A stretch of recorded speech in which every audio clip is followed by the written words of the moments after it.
How did the economy work in the wizarding world?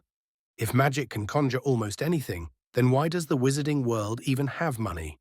Why does anyone need to work if you can make food appear, clothes clean themselves, and houses repair with a flick of your wand? How does wealth even exist in a society where people can literally create things? If you enjoy exploring questions like this, from the world of Harry Potter to the Lord of the Rings and Game of Thrones, then this is the channel for you. There should be a subscribe button somewhere on your screen. If that's your thing, tap it now, and let's dive deeper into the world of magic, myth, and meaning. Let's be clear, the wizarding world does have an economy, but it's unlike any Muggle one. It's built on a strange mix of scarcity and abundance, of rules that make no sense until you realize that magic itself is regulated by morality, law, and tradition. Take Gringotts Bank. It's the beating heart of magical finance, and the only one of its kind.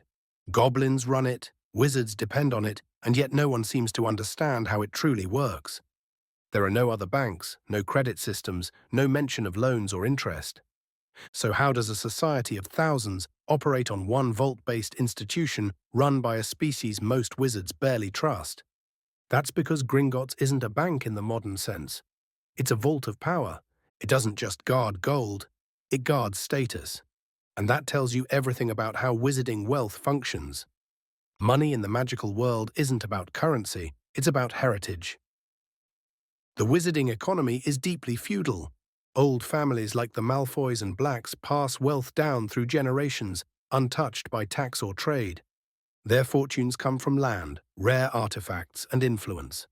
The Weasleys, by contrast, are poor not because Arthur lacks skill, he works at the ministry, but because their wealth was never established through inheritance or exploitation. And that's the key. In the wizarding world, money isn't earned, it's inherited. That's why so many pureblood families cling to the idea of purity. Because their economic power depends on maintaining lineage, not industry. You'll also notice that there's almost no visible labor class. No factories, no trade routes, no agriculture beyond Hagrid's garden.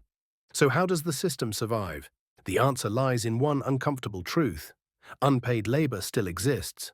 House elves, bound by ancient magic, sustain the wizarding economy quietly and invisibly. They cook, clean, and maintain infrastructure for nothing more than obedience. It's not just domestic, it's economic. The magical world runs on servitude the same way the Muggle world once ran on industrialization. Now let's talk about conjuration, because this is where things get truly strange. You might think magic would make money meaningless, but in Deathly Hallows, it's stated clearly that food can't be created from nothing, nor can gold or any valuable object. That's one of Gamp's 5 exceptions to elemental transfiguration. So even in a magical society, there are limits, natural laws of creation that keep scarcity alive. If you could conjure anything, value would collapse. So whether by nature or by ministry regulation, the universe of Harry Potter maintains scarcity to preserve meaning. And meaning in any world is what gives things worth. If you're enjoying this video so far, do give it a like. It really helps me keep making these and dive even deeper into the world of Harry Potter lore. Now, it's not just about money, it's about exchange. The Ministry of Magic operates like a massive employer. Wizards work there not for passion, but for necessity. Aurors, clerks, regulators, and researchers. Jobs exist to sustain order, not growth. There's no capitalism in the wizarding world, there's control. Even Diagon Alley, that vibrant center of commerce, is deceptive. Most of its shops aren't producing new goods. They're reselling enchanted items, potions, and heirlooms. Everything circles around reuse and tradition, not innovation. The Weasley twins' joke shop is one of the few examples of true entrepreneurship. It's experimental, profitable, and built from nothing but creativity. And what happens? The ministry tries to regulate them almost immediately. Progress in the magical world is tolerated, not encouraged. That's because power in this society isn't economic, it's political, and the ministry makes sure that anyone with too much influence outside its system is quietly contained. Let's look at currency itself. Galleons, sickles, and knuts, gold, silver, and bronze, beautifully archaic, completely impractical. There's no paper money, no electronic system, no credit. Why? Because physical gold can be controlled. Every transaction leaves a trace, in vaults, ledgers, and goblin memory. It's not just an economy, it's surveillance. And it's no coincidence that the people who run it, the goblins, resent wizards deeply. To them, ownership of gold is sacred. Wizards see it as property, goblins see it as trust. When wizards die, goblins believe their possessions should revert to the maker, not to the family. That ideological divide has fueled centuries of tension between goblins and wizards. The entire financial system rests on mistrust, and both sides know it.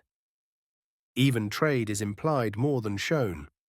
When Ron mentions foreign broom models or exotic potion ingredients, we're reminded that some global commerce exists, but it's heavily restricted by the ministry.